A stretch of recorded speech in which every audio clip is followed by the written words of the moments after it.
चलिए, कल हम लोग पढ़े थे महत्तम समापवर्तक ना, मशक। मशक का पूरा नाम आपको बताया गया था कि मशक का पूरा नाम क्या है? महत्तम समापवर्तक। इसको अंग्रेजी में एचसीएफ कहते हैं। एचसीएफ का पूरा नाम बताया गया था क्या? हाईएस्ट। उसमें आपको बताया गया था कि हाईएस्ट कॉमन फैक्टर, यही ना? जो समापवर्तक है इसका संधि विच्छेद किया गया था तो दो शब्द मिला था, समधन अपवर्तक मिला था। हमने कल अपवर्तक पढ़ा था जिसको अंग्रेजी में क्या कहते हैं? फैक्टर। और कल फैक्टर पे काम भी दिया गया था। काम आपका चेक हो गया? सबका लगभग सही था काम। अब आ जाते हैं हम लोग अपवर्तक जब देख लिए तब समापवर्तक मतलब कॉमन फैक्टर को देखते हैं। चलिए कॉमन फैक्टर को समझते हैं, या इसको कहते हैं समापवर्तक। समापवर्तक या ये होता है कॉमन फैक्टर। समझते हैं कि कॉमन फैक्टर कैसे निकालते हैं या कॉमन फैक्टर किसे कहते हैं। देखिए फैक्टर तो आप समझ गए थे। अपवर्तक, किसी भी संख्या का अपवर्तक वो सभी अंक हुआ करते थे जो उस संख्या को काट देते थे। वो सभी संख्याएं जो उस संख्या को क्या करते थे। लेकिन जब समापवर्तक होगा तो मैंने कल ही बताया था कि यहाँ पे सम है। सम का मतलब कॉमन, और कॉमन कब ढूंढा जाता है? जब दो लोग होते हैं। मैंने बोला था ना कि दो लोग हों तो उनमें समानता ढूंढी जाएगी। दोनों लोग का शर्ट रेड कलर का है, दोनों लोगों ने अपने बाल को कलर भूरे रंग से करवा रखा है ना, दोनों लोग चश्मा पहन रहे हो तो समानता मिल रही है, दोनों में कॉमन हो रहा है, तो ये हम ढूंढते हैं। तो यहां पर भी जब तक हमारे पास दो नंबर नहीं होंगे, मतलब दो संख्याएं नहीं होंगी, तब तक हम समापवर्तक नहीं निकाल पाएंगे। ये नहीं कि दो ही होंगी, दो से ज्यादा भी हो सकती हैं।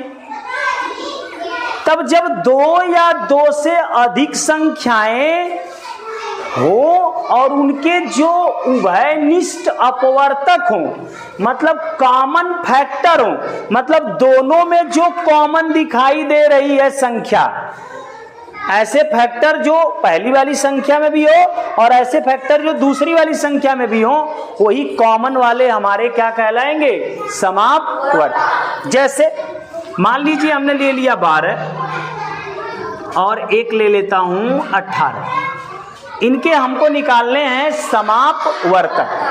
तो पहले निकालेंगे हम 12 का अपवर्तक। क्या निकालेंगे? 12 का अपवर्तक। तो हमको कोई बताए 12 का अपवर्तक क्या होगा? बोलिए। 1 2 3 4 वेरी गुड। चलिए आगे हम चलते हैं। ए बेटा खेलिए उधर। 18 का अपवर्तक।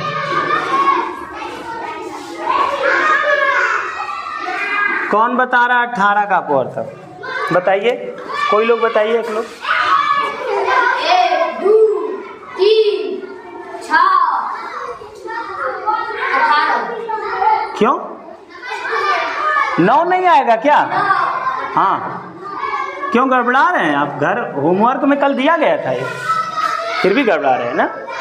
1 2 3 6 9 18। ये हो गए 12 के अपवर्तक और ये हो गए 18 के अपवर्तक। अब लिख लेंगे हम 12 और 18 का समापवर्तक।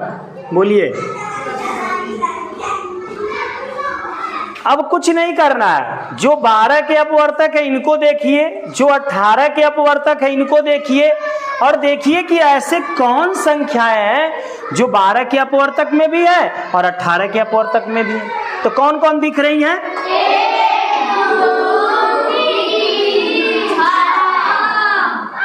6। क्लियर?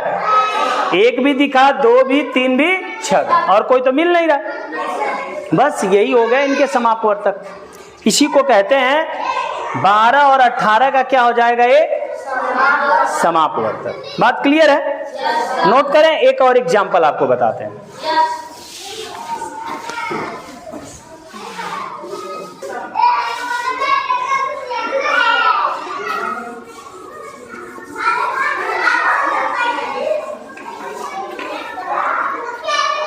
आइए एक और एग्जाम्पल देखते हैं, थोड़ा इससे बड़ा लेते हैं।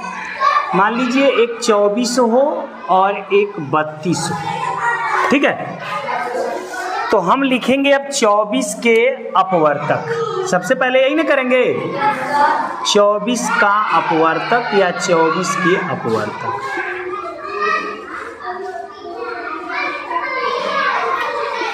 तो देखिए 24 को 1 काट देगा, 2 भी कटता है, 3 9 8 24, 4 6 24, 6 4 को 24, 8 3 के 24, 12 दूना के 24 और फिर आ जाएगा 24। उसी प्रकार 32 को भी काटने के लिए जाएंगे और 32 के अपवर्तक लिखेंगे। 32 के अपवर्तक लिखेंगे तो लिखेंगे 32 को 1 काट देता है, भाई 1 तो सबको काट देता है। 2 से भी 32 कटेगा क्योंकि इकाई अंक पर 2 है। 3 से नहीं कटेगा क्योंकि इनके अंकों का योग 3 2, अंकों का योग 3 से कटता तब ना संख्या 3 से कटती। तो 3 से कटेगा नहीं, 4 से कटेगा, 4 वठे 32। 6 से कटेगा नहीं, 7 से कटेगा नहीं, 8 चौक को 32 और इसके बाद सीधे मिलेगा 16 दूना के, फिर मिल जाएगा 32। हो गए दोनों के अपवर्तक। अब आते हैं इनके 24 और 32 के समापवर्तक। के समापवर्तक